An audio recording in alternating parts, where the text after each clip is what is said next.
La colère était comme un poison en moi. Elle contaminait tout ce que je faisais.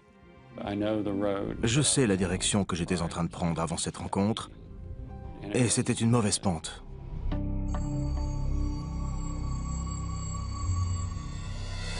Par une fraîche soirée d'octobre à Oak Arch, dans la banlieue d'Oklahoma City, Brooks Douglas, 16 ans, et sa sœur Leslie, 12 ans, viennent de rentrer à la maison.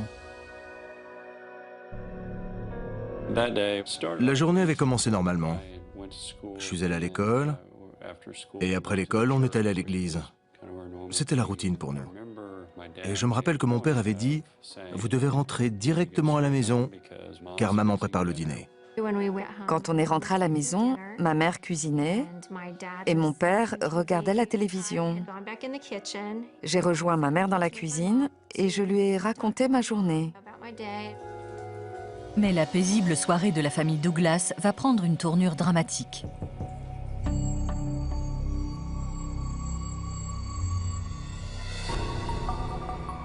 On a entendu frapper à la porte. Et tout de suite, sans réfléchir, je suis allée ouvrir. Il y avait un homme qui m'a demandé si je savais où habitaient les Miller. Je lui ai dit « Aucune idée, je vais demander ». Leslie appelle son frère, Brooks, à la rescousse. Il portait un t-shirt, et il n'était pas rasé, mais il paraissait sympathique. Alors, quand l'homme demande à utiliser le téléphone, Brooks le laisse entrer sans hésiter. On est entré dans la maison, et je l'ai accompagné à la cuisine. Il s'est approché du téléphone, il a pris le combiné et il a commencé à composer un numéro. Après, j'ai entendu la porte d'entrée s'ouvrir. Je me suis penché et j'ai vu un homme au milieu du salon qui pointait un fusil à 2 coups sur moi.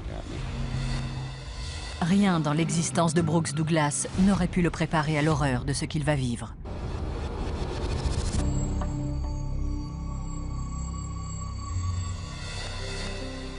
À 16 ans, Brooks est déjà bien parti pour réussir dans la vie. Brooks a toujours voulu devenir chef d'entreprise. Il voulait gagner de l'argent. Il était très ambitieux et il voulait accomplir de grandes choses dans la vie. Et cela n'a rien d'étonnant quand on a pour modèle un père comme Richard. Mon père était pasteur à Oklahoma City. Il était très respecté et très apprécié des habitants. C'était un homme prévenant et un père très aimant. Il se souciait sincèrement des autres. Marilyn, la mère de Brooks, est également une figure très appréciée. Ma mère adorait chanter. Elle jouait très bien du piano. C'était une personne très douce, une épouse attentionnée, toujours aux côtés de mon père. Elle était très belle et elle faisait partie du chœur. L'Église occupait une place centrale dans notre vie. À l'Église, on apprend qu'il faut toujours aider ceux qui en ont besoin. Et c'est exactement ce que Brooks et sa sœur cadette Leslie pensent être en train de faire quand un homme frappe à leur porte ce lundi soir.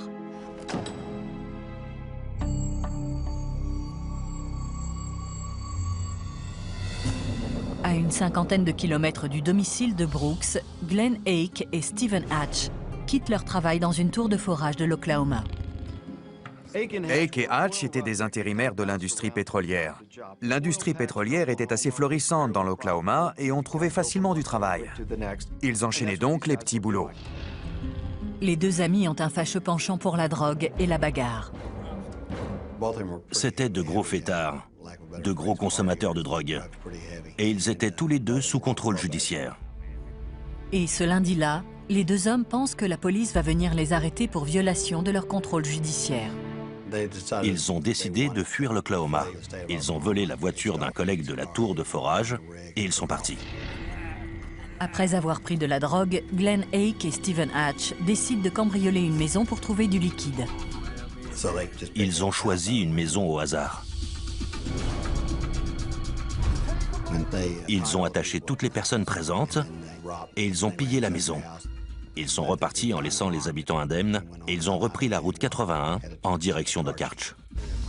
Dans l'euphorie de leur premier forfait, ils décident de s'en prendre à d'autres victimes innocentes. Mais cette deuxième famille n'aura pas autant de chance que la première.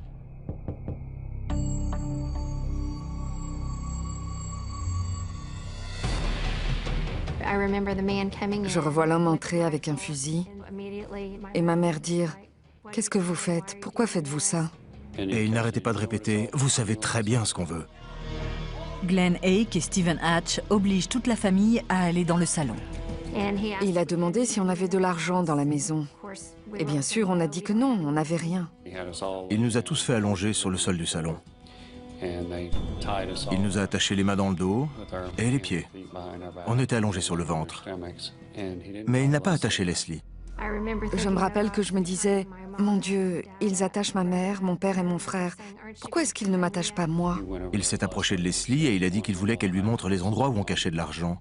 Elle a répondu qu'on n'avait pas de cachette. Il a dit « Eh bien, on va chercher ». Glenn Hake braque son arme sur la tête de Leslie et l'oblige à aller de pièce en pièce. Elle l'a emmené dans la chambre de mes parents et je l'entendais arracher les tiroirs de leur commode et tout retourner. Quand on est arrivé dans ma chambre, il m'a dit d'enlever mes vêtements. Et j'ai dit « Oh non, ne me faites pas ça. » On l'a entendu crier. Et on a compris qu'il la violait. Ma mère avait sa tête juste à côté de la mienne. Elle s'est mise à sangloter. Et je lui disais « Maman, ça va aller, Leslie va s'en sortir. » Et dès qu'on a commencé à discuter, Hatch s'est approché et il a braqué son fusil sur ma nuque en disant « Je ne veux plus rien entendre. » Je me rappelle que j'avais juste envie de lui arracher son fusil et de l'étrangler avec. C'était totalement inconcevable pour moi qu'on puisse être aussi cruel. Brooks et ses parents ne peuvent rien faire pour aider Leslie. Quand Hake est revenu, Hatch est allé la violer à son tour. Et ensuite, quand Hatch est revenu, Hake est retourné la violer encore. Ensuite, Hake m'a emmené dans le salon et il m'a attachée à côté de mon père. Pendant que toute la famille est attachée sur le sol du salon, les deux hommes engloutissent le repas que Marilyn Douglas avait préparé pour sa famille. On entendait des bruits de couverts dans la cuisine. Ils discutaient de ce qu'ils allaient faire. On les entendait se disputer.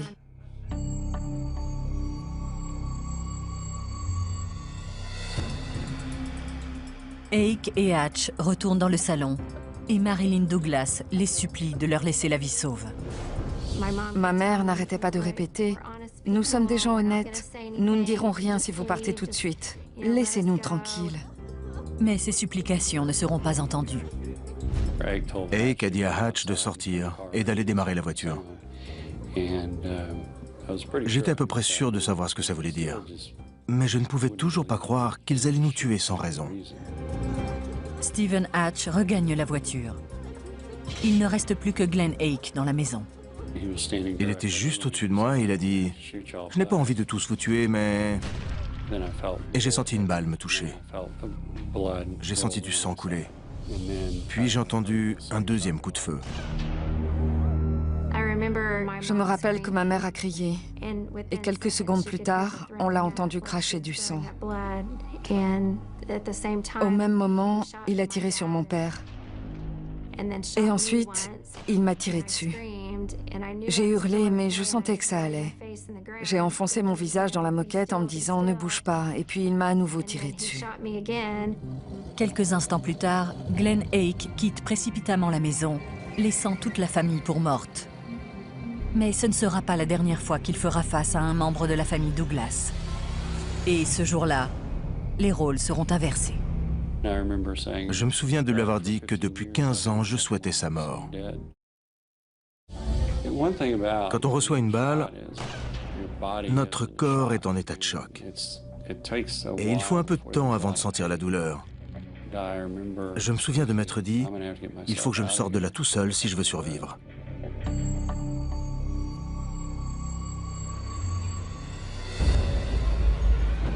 Deux intrus armés viennent de tirer sur Brooks Douglas et sa famille dans leur maison de la banlieue d'Oklahoma City. J'avais reçu une balle qui avait traversé un de mes poumons, ouvert mon œsophage en deux et touché mon foie avant de ressortir. Brooks parvient malgré tout à ramper jusqu'à ses parents. Je voyais bien que ma mère et mon père étaient grièvement blessés.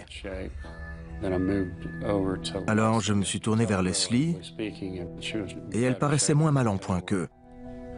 Bien qu'elle ait reçu 2 balles, une dans le bas de l'abdomen et l'autre dans le dos, Leslie parvient à desserrer ses liens. Je lui ai dit d'aller chercher un couteau et de me détacher. Ensuite, j'ai essayé de détacher ma mère et j'ai fini par lui enlever ses liens avec les dents. Je me suis approché de son visage et je lui ai dit « Maman, tu es détachée ». Elle m'a regardé une dernière fois et sa tête est tombée. Ensuite, je suis allé voir mon père, je l'ai regardé dans les yeux et je lui ai dit « Papa, maman est morte ». Et il n'a plus dit grand-chose après ça. J'ai compris que je ne pouvais plus rien faire pour lui. À ce moment-là, Leslie revient dans le salon. Je l'ai vue arriver avec un couteau dans les mains et elle m'a détaché. Je me suis approchée de mon frère et il m'a dit qu'il fallait qu'on parte chercher de l'aide. On était dans un tel état de panique qu'on ne s'est pas arrêté un seul instant. Il fallait qu'on trouve de l'aide. Brooks attrape les clés de sa voiture. Les voisins les plus proches sont à plusieurs kilomètres. J'ai ouvert la porte d'entrée et la voiture des assassins avait disparu. J'ai empoigné Leslie et je l'ai fait monter dans ma voiture. J'ai roulé aussi vite que je pouvais jusqu'à la maison d'un médecin qui était un ami à nous. Dès leur arrivée au domicile de leurs voisins, Brooks et Leslie sont emmenés d'urgence à l'hôpital.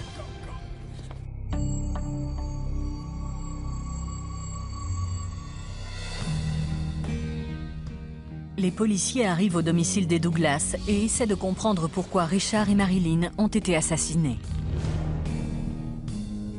Et ils ne mettent pas longtemps à trouver l'identité des 2 responsables. Quand les policiers sont arrivés sur place, ils ont compris que ces 2 hommes avaient commis un autre cambriolage plus tôt dans la journée.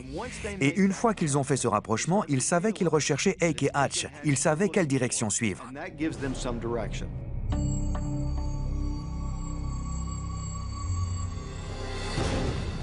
Pendant que Brooks et Leslie se remettent de leurs blessures, Glenn Hake et Stephen Hatch poursuivent leur folie meurtrière 1 mois et demi durant. Ils tuent 2 autres personnes avant d'être enfin arrêtés par la police. Ils ont tous les 2 avoué le meurtre. Hake a tenu à préciser que c'était lui qui avait tiré et non pas Hatch. Finalement, c'est Hatch qui a écopé de la peine de mort. Et Hake, qui avait tiré et tué les parents, a été condamné à la réclusion à perpétuité.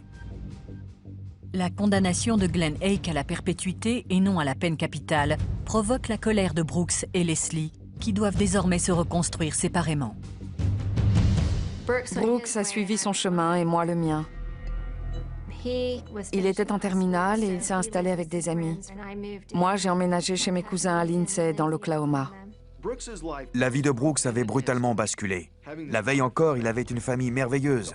Et tout à coup, il se retrouvait seul à essayer de comprendre ce qui lui était arrivé. Il était vraiment perdu à l'époque. Et au cours des années suivantes, Brooks tente de gérer la colère qui l'habite après ce qui est arrivé à sa famille. J'étais de plus en plus en colère contre le système. Je faisais bonne figure, mais en réalité, tout s'écroulait autour de moi. Car en réalité, je combattais toujours mes démons. À l'âge de 26 ans, Brooks décide d'affronter ses démons en se présentant aux élections sénatoriales dans l'Oklahoma. Contre toute attente, Brooks parvient à se reprendre en main. Il retourne à l'école et fait de bonnes études. Il est élu sénateur. Il est le plus jeune sénateur à avoir jamais été élu en Oklahoma, et c'est toujours vrai aujourd'hui. Une fois élu, Brooks décide de défendre une cause qui lui tient à cœur, les droits des victimes. J'étais en colère contre Glenn Hake et Stephen Hatch. J'essayais sans doute d'exorciser ces démons à travers la législation.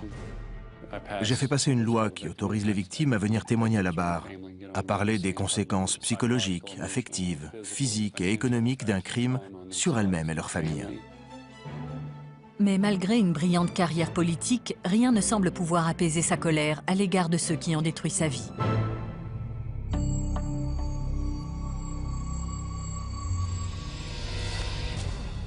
En février 1995, Brooks visite une maison correctionnelle dans le cadre de ses fonctions. Mais ce n'est pas n'importe quelle prison. C'est l'endroit où Glenn Ake purge sa peine de prison à perpétuité. Tout ce que je savais, c'est que Glenn Ake était emprisonné là. Je pouvais me retrouver nez à nez avec lui à tout instant, et ce n'était pas bon. Mais Brooks comprend alors que c'est exactement ce qu'il veut. Je me souviens de m'être dit que je voulais me retrouver dans la même pièce que cet homme. Je voulais avoir une chance de me retrouver face à lui. Brooks demande au surveillant s'il peut avoir un entretien en privé avec Glenn Ake. 2 heures plus tard, j'entrais dans une pièce où il se trouvait. J'étais prêt à tout.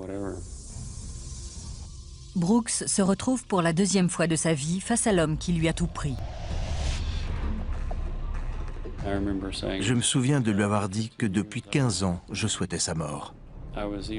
J'essayais de le provoquer et déguiser ma colère. Mais la réaction de Glenn Ake le prend complètement au dépourvu. Il essuyait ses larmes. Il disait « Je peux parler? Je peux dire quelque chose ?» Et je lui dis oui. Et alors il m'a dit « Je veux que vous sachiez que je suis vraiment désolé pour ce que je vous ai fait à vous et à votre famille. Je ne m'attendais pas à des excuses. » Et la conversation a pris un tour complètement différent. Soudain, Brooks se rappelle une des dernières choses que son père lui ait dites. Le sermon qu'il avait prononcé le matin de sa mort avait pour sujet le pardon. Il disait qu'il fallait aimer ses ennemis. Pour Brooks, c'est un message du ciel. Je ne sais pas si c'était la voix de mes parents ou la voix de ma foi, mais en tout cas, elle me disait que c'était ce que je devais faire. Alors je l'ai regardé, je lui ai dit « Je vous pardonne ». Ensuite, je me rappelle m'être écroulé sur ma chaise. J'avais l'impression d'avoir eu un poids sur la poitrine, que quelqu'un me l'avait enlevé et que tout à coup, je pouvais respirer. J'en avais presque le tournis. C'était une révélation. À 31 ans, Brooks Douglas peut enfin tourner la page. Pour Brooks, c'est presque comme s'il était devenu quelqu'un d'autre. Il a trouvé le bonheur dans l'endroit le plus improbable, dans une prison de McAlester dans l'Oklahoma. Leslie, aujourd'hui mariée et mère de famille, est touchée par le parcours de son frère. Je crois que pendant longtemps, on s'est torturé en se demandant ce qu'on avait fait de mal, pourquoi on avait été puni et ce qu'on aurait pu faire différemment. Mais je crois qu'avant toute chose, il faut être capable de se pardonner à soi-même, car on ne peut pas revenir en arrière. Dès lors, Brooks envisage la vie sous un autre angle. Il décide de mettre sa carrière politique entre parenthèses et de partir s'installer en Californie pour réaliser un tout autre rêve. Après cette entrevue, j'ai envisagé ma vie différemment et je me suis demandé ce que je voulais vraiment faire. Je voulais faire des films. Alors j'ai pris des cours de théâtre et d'écriture de scénario. Brooks se lance dans l'écriture d'un scénario sur son cheminement vers le pardon. Il l'appelle Heaven's Rain. Le scénario sera adapté en film dans lequel Brooks joue le rôle de son père. Je suis fière de lui. Ce qu'il a prouvé avec ce film, c'est qu'il nous est arrivé cette chose horrible, mais que nos parents vivent encore à travers Dieu et à travers nous. Aujourd'hui, Brooks est marié et père, et il travaille dans l'industrie cinématographique. J'ai une vie et une famille formidables de faire le métier dont je rêvais. Je peux regarder les 16 premières années de ma vie et me dire qu'elles étaient plutôt belles. Brooks a trouvé le bonheur en puisant dans son cœur la force de pardonner à l'homme qui a tué ses parents, a violé sa sœur et lui a tiré dessus en le laissant pour mort. S'il a réussi à lui pardonner, ça veut dire qu'on est peut-être tous capables de pardonner à ceux qui nous ont fait du tort.